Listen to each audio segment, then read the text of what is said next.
मी मरेपर्यंत उद्धव ठाकरेंची साथ सोडणार नाही. अडचणीच्या काळात साथ सोडणं चुकीचं आहे. शिवसेनेचा असा इतिहास आहे की ज्यांनी ज्यांनी बंड केलंय त्यांना शिवसैनिकांनी जागा दाखवलीये. हे वक्तव्य आहे धाराशिवचे ठाकरेंचे खासदार ओमराजे निंबाळकर यांचं. आता निंबाळकरांचं सुदैव की दुर्दैव, पण आज उद्धव ठाकरेंचे जे 6 खासदार फुटलेत आणि ज्यांनी एकनाथ शिंदेंची साथ देण्याचा निर्णय घेतलाय त्यामध्ये ओमराजे निंबाळकर यांचाही समावेश आहे.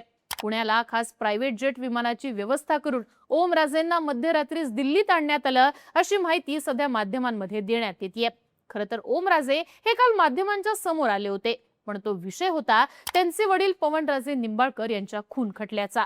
काल येणारा निकाल आता 20 जूनला येणार आहे, पण या सगळ्यामध्ये ऑपरेशन टायगरवर ओमराजे काहीच बोलले नव्हते. आता मात्र ओमराजे थेट ठाकरेंना सोडून चाललेत. उद्धव ठाकरेंसाठी हा सगळ्यात मोठा धक्का मानला जातोय. पण उद्धव ठाकरेंचे हनुमान, ठाकरेंचे सगळ्यात जास्त निष्ठावान समजले जाणारे ओमराजे कसे फुटले? धाराशिव मध्ये नेमकं काय घडलं? ओमराजेंच्या फुटण्याची नेमकी कारण काय आहेत? पाहूयात आजच्या व्हिडिओतनं. नमस्कार, मी आरती आणि तुम्ही बघताय बोल भिडू. लोकसभेच्या निवडणुकीत उद्धव ठाकरेंचे तब्बल 9 खासदार निवडून आले होते. काँग्रेस नंतर राज्यामध्ये ठाकरे गट आणि भाजपने 9 खासदारांचा आकडा मिळवत दुसरा क्रमांक पटकावला. एकीकडे फुटीनंतर शिंदे मात्र 7 खासदारांवरतीच मर्यादित झाले. त्यामुळे लोकसभेला शिंदेंना मात देत उद्धव ठाकरेंनी मोठी बाजी मारली होती. पण विधानसभेला मात्र सगळं चित्र पालटलं. शिंदेंनी 50 पेक्षा जास्त आमदार निवडून आणले तर ठाकरे फक्त 16 आमदारांवरतीच मर्यादित राहिले. हे सगळं असलं तरी राज्यामध्ये एकनाथ शिंदे आता उपमुख्यमंत्री झाले होते. पण तरी सुद्धा खासदारांचा आकडा कमी असल्यामुळं आणि सगळ्यात महत्त्वाचं म्हणजे भाजपला केंद्रातली सत्ता आणखी मजबूत करण्यासाठी खासदारांची गरज असल्यानं 2024 पासूनच एकनाथ शिंदेंनी ठाकरेंच्या विरोधात ऑपरेशन टायगरची सुरुवात केली होती. पण अखेर हे ऑपरेशन जून 2026 मध्ये प्रत्यक्षात उतरले. अनेक वेळा ठाकरेंच्या खासदारांची दिल्लीत घेतलेली भेट, अनेकदा निधीच्या स्वरूपात त्यांना मदत करणं, अशा सगळ्या बाजूंनी शिंदेंनी ट्रॅप आखला आणि या ट्रॅप मध्ये ठाकरेंचे 6 खासदार अडकले. आता तुम्हाला प्रश्न पडला असेल, हे 6 खासदार नेमके आहेत कोण? तर संजय दिना पाटील, संजय जाधव, संजय देशमुख, भाऊसाहेब वागचोरे, नागेश पाटील अष्टीकर हे 5 जण आणि ओमराजे निंबाळकर हे 6वे खासदार. आता सगळीकडे या 5 जणांपेक्षा ठाकरेंना सोडून जाणाऱ्या ओमराजे निंबाळकर या एका खासदाराची सगळ्यात जास्त चर्चा होतीये. त्याचं नेमकं कारण काय? तर जेव्हा एकनाथ शिंदेंनी बंड केलेलं तेव्हा ठाकरेंचा जवळपास सगळा पक्ष खिळखिळा झाला होता.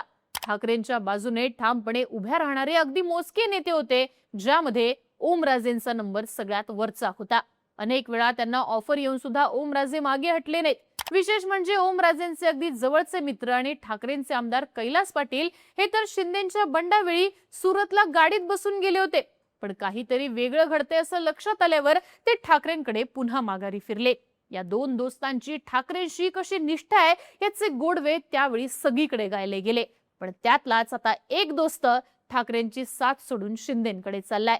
विशेष म्हणजे लोकसभेला मराठवाड्यात महाविकास आघाडीच्या तब्बल 7 जागा निवडून आल्या. मराठा आरक्षणाचा तापलेला प्रश्न आणि राज्यात भाजप विरोधात पेटलेलं वातावरण या सगळ्या सोबतच मराठवाड्यात महायुतीचा सुपडा साफ करण्यात सगळ्यात मोठा वाटा ओमराजे निंबाळकरांचा देखील होता. ठाकरेंची मशाल मराठवाड्यात फुलवण्यात ओमराजेंनी मोठं काम केलं होतं. पण असं सगळं असताना ओमराजेंनी ठाकरेंना का सोडलं? ओमराजेंनी हे सगळं एकाकी ठरवलं का? तर असंही नाहीये. गेल्या काही दिवसात त्यांनी त्याचे संकेत दिलेच होते. धाराशिवमध्ये अंबादास दानवेंनी घेतलेल्या बैठकीला ते आले नाहीत. ठाकरेंनी बोलावलेल्या खासदारांच्या बैठकीला सुद्धा त्यांनी दांडी मारली. या सगळ्यात ते एकनाथ शिंदेसोबत मात्र सातत्याने संपर्कात राहिले होते. ओमराजे फुटलेत याचं पहिलं आणि मोठं कारण सांगितलं जातंय ते म्हणजे पवनराजे निंबाळकर खून खटल्याचा निकाल. ओमराजे निंबाळकर मुळामध्ये राजकारणातच आले आपल्या वडिलांच्या खून प्रकरणानंतर. राजकीय वर्चस्वातनं झालेल्या आपल्या वडिलांच्या हत्येनंतर ओमराजेंनी राजकारणाचा रस्ता धरला. पहिल्याच फटकेत जिल्हा परिषद, त्यानंतर आमदारकी आणि खासदारकी असा त्यांचा राजकीय आलेख चढता राहिलेला आहे. पण या सगळ्यामध्ये आपल्या वडिलांच्या खून खटला प्रकरणात त्यांचे कट्टर विरोधक पद्मसिंह पाटील यांना शिक्षा झाल्याशिवाय, त्यांना अगदी फाशी झाल्याशिवाय आपण शांत बसणार नाही याचा उल्लेख ते वारंवार करतच राहिले. तब्बल 20 वर्ष हे प्रकरण कोर्टात चालू आहे. नुकताच म्हणजे 16 जूनला या प्रकरणाचा अंतिम निकाल येणार होता. ओमराजे या निकालाकडे डोळे लावून बसले होते. पण आता हा निकाल शिवसेनेच्या वर्धापन दिनाच्या दुसऱ्या दिवशी म्हणजे 20 जूनला येणार आहे. त्यामुळे या सगळ्या प्रकरणाचा ओमराजेंच्या पक्षांतराशी संबंध जोडला जातोय. पवनराजे खून खटल्याचा निकाल ओमराजेंच्या बाजूने लावायचा असेल तर त्यासाठी त्यांना पक्षांतर करावं लागेल असा दबाव भाजप आणि शिंदे गटाकडनं टाकण्यात आलाय, असा आरोप ठाकरेंचे खासदार संजय राऊत यांनी केलाय. ओमराजे हे दबावापोटी शिंदे गटात चाललेत असं देखील त्यांनी म्हटलंय. त्यामुळे सत्तेसोबत गेलो तर न्यायालयीन प्रक्रियेत आपल्याला मदत होईल या हेतूपोटीच ओमराजे शिंदेसोबत आणि ठाकरेंना सोडून गेलेत, अशा चर्चा सध्या महाराष्ट्रभरात होताना दिसतायत. ओमराजेंच्या पक्षांतराचं दुसरं मोठं कारण सांगितलं जात आहे ते म्हणजे धाराशिवमध्ये वाढलेलं राणा जगजितसिंह पाटील यांचं कुटुंब आणि त्यांचं प्रस्थाप. पाटील कुटुंब विरुद्ध निंबाळकर कुटुंब यांचं धाराशिव मधलं वैर संपूर्ण राज्याला सर्वश्रुत आहे. एकेकाळी एकाच गाडीची 2 चाकं असणारे पवनराजे आणि पद्मसिंह पाटील यांच्यामध्ये नंतरच्या काळात राजकीय वर्चस्वातनं वितुष्ट आलं. एकमेकांवरती कुरघोड्या झाल्या आणि मग थेट पवनराजेंच्या खून प्रकरणात पद्मसिंह पाटलांचं नाव आलं. दोन्ही घरं एकमेकांना पाण्यात पाहायला लागली.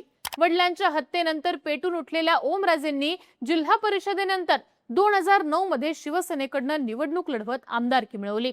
वयाच्या अवघ्या 27व्या वर्षी नंतर पाटील आणि निंबाळकरांमध्ये ही लढत चालूच राहिली. पण 2024 मध्ये पक्षफुटीनंतर सुद्धा सगळं काही विस्कटलेलं असताना सुद्धा ओमराजे लाटेमध्ये निवडून आले. महाशक्तीची ताकद असताना राणा जगजितसिंह पाटलांच्या पत्नी अर्चना पाटील यांचा दारुण पराभव झाला. पण त्यानंतर मात्र विधानसभा आणि स्थानिक स्वराज्य संस्थांमध्ये ओमराजेंना मात देण्यासाठी राणा पाटलांनी सगळं बळ एकवटलं. सध्या राणा जगजितसिंह पाटील, अर्चना पाटील, मल्हार पाटील असं धाराशिवच्या राजकारणातलं पाटील कुटुंबाचं वर्चस्व चांगलेच वाढायला लागले. दुसरीकडे धाराशिवमध्ये एकनाथ शिंदेच्या शिवसेनेला भाजपवरती मात करणारा चेहरा हवा होता, जो ओमराजेंच्या स्वरूपातच मिळू शकतो याची जाणीव शिंदेंना होती. त्यामुळे ओमराजे काहीही करून आपल्याला हवेतच असा आग्रह शिंदे सेनेचा होता. अखेर धाराशिवच्या राजकारणात सत्तेच्या माध्यमातून आपण पाटील घराण्याला शह देऊ शकतो, निकाल फिरवू शकतो असा विश्वास ओमराजेंना पटवून देण्यात शिंदे सेना यशस्वी ठरली आणि ओमराजेंनी आपल्या ठाकरेंना सोडून जाण्याचा निर्णय पक्का केला. ओमराजेंच्या फुटीमागचं तिसरं एक कारण सांगितलं जातंय ते म्हणजे गद्दारी केली तरी निवडून येऊ शकतो असा इतिहास. स्वतः ओमराजेंनी शिंदे गट जेव्हा ठाकरेंना सोडून वेगळा झाला तेव्हा गद्दारी केलेले निवडून येत नाहीत, जनता त्यांना धडा शिकवते असं वक्तव्य केलं होतं. पण शिंदे गटानं ठाकरेंना सोडल्यानंतर सुद्धा त्यांचे 7 खासदार आणि 50 पेक्षा जास्तीचे आमदार निवडून आलेत. जरी लोकांनी 50 खोके एकदम ओके म्हणत गद्दारांना विरोध केला असला तरी निवडणुकीत मात्र त्यांना भरभरून मतं दिली. त्यामुळे जरी ठाकरेंना सोडलं तरी ग्राउंडवरचे लोक आपल्यासोबत राहू शकतात.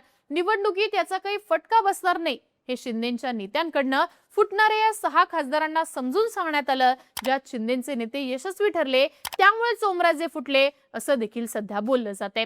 आता या 3 कारणांव्यतिरिक्त मतदारसंघात येणारा निधी, मतदारसंघाची होणारी कामं, सत्तेशिवाय कामं होत नाहीत अशी अनेक आमदार खासदारांकडून दिली जाणारी नेहमीची कारणं ओमराजे सुद्धा देतील हे मात्र नक्की आहे. पण आज फुटण्याची चर्चा असताना ओमराजेंनी सोशल मीडियावर राजमाता जिजाऊ यांच्या पुण्यतिथीनिमित्त एक पोस्ट केली. त्यावरती मात्र लोकांनी त्यांना लक्ष केलेलं पाहायला मिळतंय. कपाळावर गद्दारीचा शिक्का लावून घेऊ नका साहेब अशा प्रकारच्या कमेंट्स त्यांना सध्या कमेंट्स बॉक्समध्ये आलेल्या बघायला मिळतात. खरं तर ओमराजे ठाकरेंना सोडणार म्हटल्यावर त्यांच्या मतदारसंघातले शिवसैनिक सुद्धा त्यांच्यावरती चांगलेच संतापलेत. त्यामुळे आता ओमराजे निंबाळकरांनी ठाकरेंना सोडण्याचा निर्णय घेतल्यानंतर मतदारसंघातल्या लोकांना ते नेमका तो कसा पटवून देतात, पुढच्या निवडणुकीमध्ये त्याचा त्यांना फायदा होतो की तोटा होतो हे पाहणं महत्वाचं असेल. पण ओमराजे निंबाळकरांचा ठाकरेंना सोडण्याचा आणि शिंदेसोबत जाण्याचा निर्णय तुम्हाला पटलाय का? याबद्दलची तुमची मतं आम्हाला कमेंट बॉक्समध्ये लिहून कळवा आणि अशाच राजकीय घडामोडी पाहण्यासाठी बोल व्हिडिओला सबस्क्राईब करा.